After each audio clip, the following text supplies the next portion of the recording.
This week on Pop Fiction, Mickey D's, Ming Na, Melatonin, and JB remembers something cool. Okay, this is 252 Pop Fiction, where you'll find all the news and reviews in pop culture that's right to type. Today's top story. Melatonin used for sleep is on the rise. According to a new study, despite potential health risks, over-the-counter melatonin is being used by an increasing number of adults to help them sleep, and some of them may be using it at dangerously high amounts. Right, because so melatonin usually comes out in the 3, 5, or 10 milligram, but some people are taking like the 10 milligrams and taking like 5 of them, and it's just like, hey, take your one, your one pill, lay down, relax, go to sleep. You know what? The problem is always the same. It's a placebo effect. Yeah. They take one, they fall out unconscious from the placebo effect, and then they think, I just need to take a little more. Yeah. It doesn't work for you. Or sometimes they just feel like, you don't know my tolerance. It's too high. I need to take a handful of these just so I can sleep. And it's just like, hey, that has adverse effects. Yes. In professional wrestling, Nyla Rose is performing an extremely rare feat. Rose is establishing herself as one of All Elite Wrestling's best wrestlers as the first and so far only out trans wrestler in a major American promotion. She's doing it by portraying a villain with the power to wipe out anyone who stands in her way. Well, good for her. And I feel like it's one of those things where, yes, when they do those, remember they used to do the cross-gender matches and stuff like that, and it'd be like, hey, there's a guy and he's wrestling against 2 women. Now she can be like, no, I'm the woman wrestling against 2 men. And we'll go the way. She got that little bit of extra upper body strength. A little bit. bit. Well, there's that old joke about what if LeBron James decided to trans and was in the WNBA and scoring 150 points a night. Will it be fair? I don't know, JB. I don't know. But it's wrestling, it's sports entertainment. Yeah, so it's for fun. It's for fun. So for as far as that goes, then Godspeed to you, Nyla Rose. Customers at McDonald's have begun sharing their favorite menu hacks on social media to assist others in creating fresh and enjoyable meals. I don't think that's possible at McDonald's. Keep going. It gets worse. Now the fast food chain is getting in on the act. The Land, Air, and Sea sandwich, this sounds horrible. The hash brown McMuffin, the Crunchy Double, and Surf and Turf are among 4 new limited-time menu items unveiled. So let's talk about the Land, Air, and Sea sandwich for a minute. It is a hamburger with the bread, the lettuce, a chicken patty, more bread, lettuce, tomato, and a fish fillet. That is disgusting. Stacks this high. Now, my only question is, when it comes to the land, okay, I get that. Yeah. That's the patty. Yeah. When it comes to the sea, I get that. It's a fish fillet. It's the fish fillet. But when it comes to the air... Yeah, it's not peregrine falcon. It's a chicken. I think of one of 2 things. Either McDonald's thinks that chickens can fly, or what we've all been suspecting for all these years, that's not chicken. This week's review, the Book of Boba Fett, Season 1, Episode 1. Boba Fett, played by Tamara Morrison, and the mercenary Fennec Shand, played by Ming-Na Wen, travel the galaxy's underworld and fight for Jabba the Hutt's old territory on the desert dunes of Tatooine. I only saw the first episode. Yeah. I loved it. I'm waiting for the rest to drop, and then I'm going to binge it. I would say that it's interesting what they're doing with the Book of Boba, because in that first episode, they give you, right out the gate, they give you what we as fans have been saying has happened to Boba Fett the entire time. He was in the Sarlacc pit. Yeah. Because of the Beskar armor, it protected him from the stomach acids, and eventually he was able to fight his way out.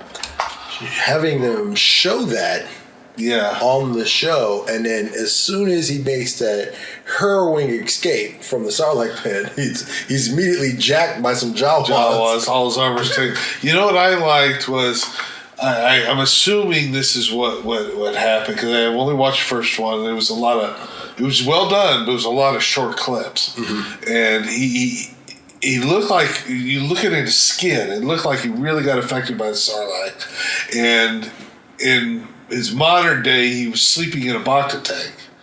So I'm wondering, is it the permanent effects from falling in the Sarlacc? It's not just, he fell in, jumped out, I'm fine. You know, he got permanently wounded from it because he's sleeping in a Bacta tank. Well, I mean, when his skin really looks bad. Yeah, when you say that, I think what the writers wanted to show you or their foreshadowing is the fact that was no picnic. For Boba. It was no picnic being in that in that Sarlacc. And yes, he's gonna have, if not physical, he's gonna have some very long lasting emotional scars. And George Lucas can grumble now because he wanted to kill Boba Fett. Of course, he hated the character and he wanted him to die, so he put him in the Sarlacc pit. He never hated the character. Wasn't enough. He had the beak eat him. But when they said, he just rolled in and rolled out. No, the beak got him. Yeah, and the burp. And I'll rephrase it. He didn't hate him. He disliked the fact that of all those wonderful characters, the character that had nothing but a cool looking helmet became the most popular character in Star Wars. And I think he did not like that, is what he said. But then again, it's you created. They're all your babies, you know. They're all your babies, and yes, we all pretend like we don't have any favorites. I have favorites. I don't even pretend. I have favorites. Vader is my number one character. I love Stormtroopers. Love them to death.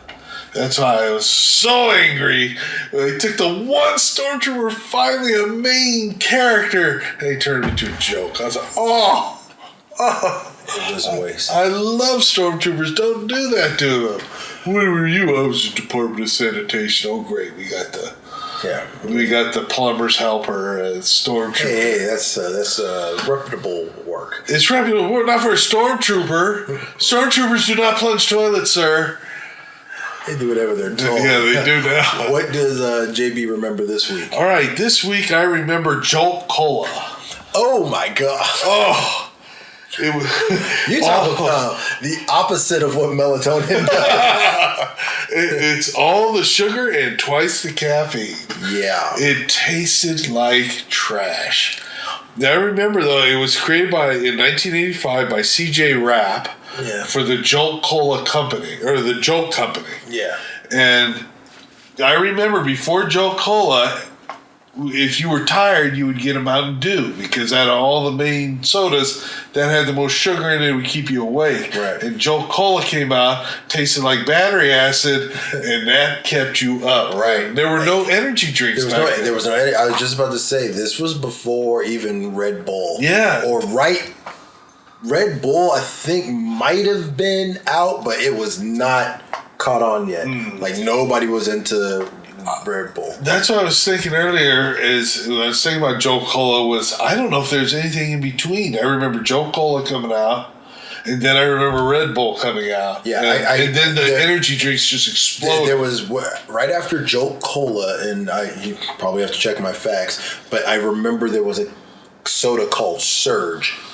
And it was Jolt Cola and Surge as this is like the nitro. I don't remember Surge. Oh yeah, I remember Surge. Yeah, Surge. It was it was that. It was Jolt Cola and Surge actually tasted a lot better than Jolt Cola.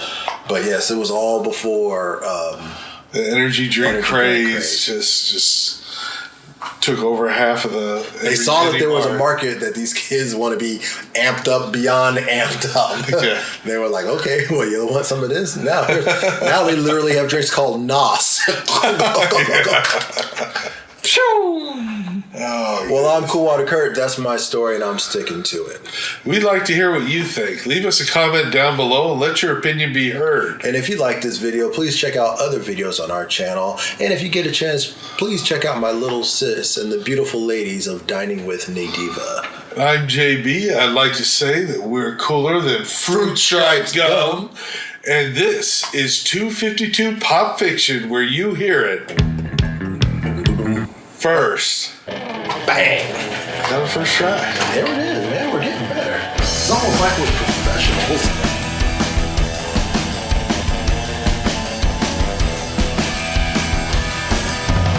Adonis, pull yourself together.